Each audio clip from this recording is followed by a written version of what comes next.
these 100 sentences can really change the complexion of your spoken English. तो अगर आप beginner हैं, इंग्लिश को सीखना चाह रहे हैं, तो ये 100 सेंटेंसेस बेटे अक्सर हम इस्तेमाल करते हैं, इनको आप मास्टर करें, डिफरेंट सिचुएशन में इनको यूज़ करें तो it would really help you. For example पहला है आर यू श्योर, क्या वाकई तुम्हें यकीन है. तो फॉर एग्ज़ाम्पल आप पूछ सकते हैं are you sure this is the right train, क्या आपके ख्याल में यही वाली ट्रेन है. तो आपने कोई भी चीज़ कंफर्म करनी हो तो आप क्या लफ्ज़ पूछ सकते हैं, आर यू श्योर. ठीक है. उसके बाद नेक्स्ट है आर यू यूज्ड टू. अगर आपने किसी से उसकी हैबिट पूछनी है, भाई क्या आदत है तुम्हारी, आर यू यूज्ड टू, क्या तुम आदी हो वेकिंग अप, उठने के, दिस अर्ली, इतनी जल्दी, एवरी डे, रोज़ाना. ठीक है. जैसे 7 बजे क्लास है, क्या आप अर्ली इस तरह से are you used to waking up this early every day. तो हम इस तरह से ये पूछ सकते हैं. ठीक है. कोई भी आदत आपने ये पूछनी हो तो हम उसके लिए ये फ़िक्रा इस तरह से इस्तेमाल कर सकते हैं. ठीक है. नेक्स्ट है बेटे जो थर्ड वन है वो है as for as. As for as का क्या मतलब है, जहाँ तक. ठीक है. यानी एज़ फॉर एज़, जहाँ तक आई नो, मैं जानता हूँ, the meeting has been cancelled, meeting जो है वो कैंसिल हो चुकी है. ठीक है.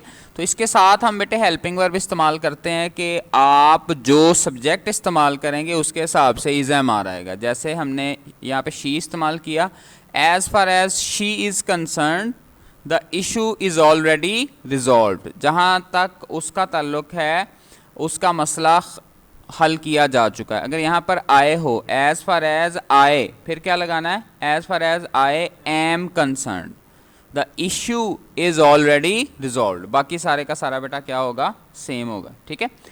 बी केयरफुल विद, मोहतात रहने के लिए इस्तेमाल होता है. जैसे आपने किसी को कहना हो be careful with that knife, इस भाई चाकू से बच के रहना, इट्स वेरी शार्प, ये बहुत तेज़ है.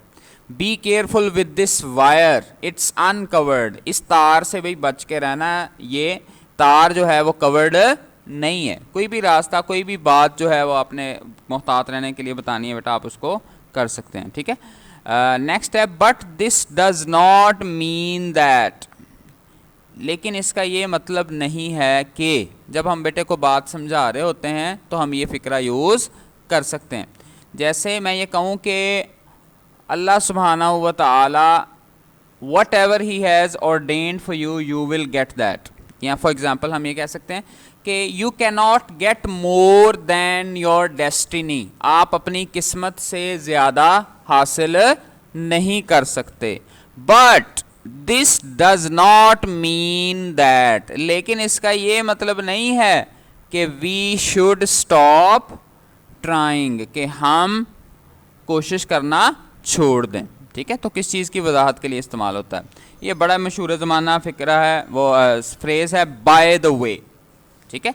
By the way did you call your mother back, क्या आपने अपनी वालदा को वापस कॉल की या नहीं की. ठीक है.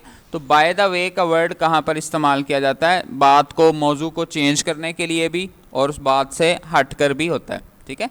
जैसे बाईपास है ना, वो असल शहर से साइड से होकर जाता है, तो ये बाय द वे भी ये हम एवं इसको पूछने के लिए इस्तेमाल कर लेते हैं. ठीक है. 8वां है बेटा कंपेयर्ड टू. कंपेयर का मतलब क्या होता है, कंपैरिजन करना. ठीक है. Compare to last year prices have gone up significantly, कि पिछले अगर साल से मुवाजना करें तो कीमतें बहुत ज़्यादा बढ़ चुकी हैं. ठीक है.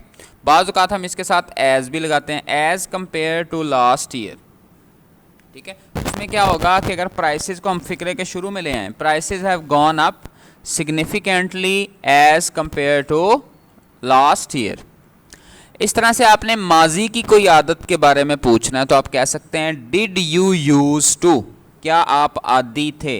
Did you use to play cricket in school, क्या आप स्कूल में क्रिकेट खेला करते थे. बेटा आप हर स्ट्रक्चर से 2-2, 3-3 सेंटेंसेस बनाने की कोशिश करें. 10वां है बेटा आप किसी को नसीहत कर रहे हैं, डोंट एवर, कि कभी ये काम ना करना. मसलन don't ever lie to me again, मुझसे दोबारा कभी झूठ ना बोलना. ठीक है. डू यू अग्री, आप किसी से पूछना चाहते हैं कि आप इत्तेफाक करते हैं या नहीं. तो do you agree that we need a different strategy, हमें मुख्तलिफ हिकमत अमली अपनानी पड़ेगी, क्या आप इस बात से इत्तफाक करते हैं या नहीं, ठीक है। इस तरह से डू यू कैरी दिस इन, तो कैरी का लफ्ज़ी मतलब उठाना भी होता है, लेकिन किसी दुकानदार को हम ये कहते हैं कि भाई ये बड़े साइज़ में भी ये चीज़ मौजूद है या नहीं है, तो आप कह सकते हैं do you carry this in a larger size.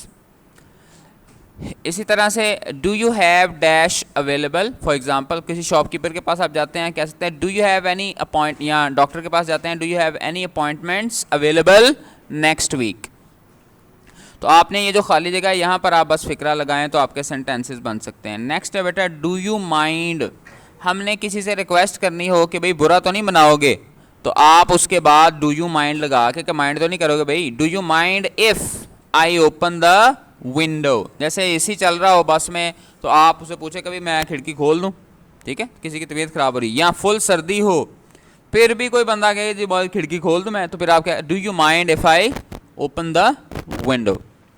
15वां क्या है बेटे, do you feel like, feel like का मतलब क्या है, कोई काम करने को आपका दिल कर रहा हो, तो ये थोड़ा सा आपने ऐसे ही याद करना है, फील लाइक का लफ्जी मतलब नहीं करना है, बस आप कह सकते हैं do you feel like going out for dinner tonight, क्या आज बाहर डिनर करने को दिल कर रहा है। जैसे मैं कहूँ do you feel like learning English, do you feel like studying books, ठीक है, या रीडिंग बुक्स, तो इस तरह से ये आ सकता है। 16 वाला बेटा क्या है, शुडंट वी, शुडंट वी का क्या मतलब है, हम तजवीज़ के लिए इस्तेमाल करते हैं, क्या हमें नहीं, shouldn't we wait for everyone before starting, क्या स्टार्ट करने से पहले हमें सबका वेट नहीं करना चाहिए कि आ जाएं सारे, ताकि किसी को कोई सबक मिस ना हो। नेक्स्ट है बेटा हैव यू एवर, किसी से पूछना हो कि क्या भाई कभी तुम फलां जगह गए हो या कभी ये काम किया है। Have you ever been to Murree in winter, क्या आप कभी विंटर में मरी गए हैं या सर्दियों में कि नहीं, ठीक है। 18वां है नॉट अनटिल, नॉट अनटिल क्या होता है, जब तक मैं कहूँ तब तक नहीं, जैसे I did not understand the joke, मुझे नहीं समझ लगी किसकी मजाक की, अनटिल ही एक्सप्लेन्ड इट, यहाँ तक कि उसने एक्सप्लेन कर दिया, ठीक है। तो इस मानो में भी ये इस्तेमाल हो सकता है, तो एक हिस्से में हमने नॉट लगाना है, अगले में अनटिल लगाना है, जिसमें अनटिल लग जाए ना, अनटिल के बाद जो है वो आपने ये कोशिश करनी है कि इसको इसी पैटर्न के साथ आप यूज़ करें। 19 वाला क्या है, ये है कंपैरिजन के लिए इस्तेमाल होता है, ठीक है। कोई चीज़ जब दो चीज़ों का आप कंपैरिजन करते हैं कि उतना ही है जितना ये, जैसे हम कहते हैं he is as tall as his older brother, ठीक है, इसका कद भी उतना ही है जितना इसके बड़े भाई का है, ठीक है, एल्डर आना चाहिए जी। तो अगर कोई मतलब सौतेला हो या कोई जो उसका उस तरह से ब्लड रिलेशन ना हो, तो हम उसके लिए ये ओल्डर लफ्ज़ भी यूज़ कर लेते हैं, लेकिन बेटर क्या है, elder brother, he is as tall as his elder brother. जैसे मैं आपको कहूँ बेटे you are as intelligent as anyone, आप उतने ही ज़हीन हैं जितना कि कोई हो सकता है, ठीक है। तो दो चीज़ों के कंपैरिजन के लिए हम एज और एज का इस्तेमाल करते हैं। लास्ट आज का है बेटा वो है दो चीज़ों में ऑप्शन के लिए मैंने आपको बताया था आइदर और, ठीक है। जब दो चीज़ें हों उनमें से कोई एक आप मुंतखब करते हैं, जैसे he is either working late और स्टक इन ट्रैफिक, ठीक है। अगर कोई देर तक घर नहीं पहुंचा अपने ऑफिस से, तो आप क्या कह सकते हैं कि या तो भाई वो वहाँ पर काम में ही ज़्यादा देर हो गई है या वो ट्रैफिक के अंदर शख्स फंस गया, तो ये दो पॉसिबिलिटीज़ हैं। तो आपका बेटा होमवर्क ये है कि कम से कम आपने दो सेंटेंसेस जो हैं वो इससे बनाकर वो ऑडियो ग्रुप में सेंड करने हैं।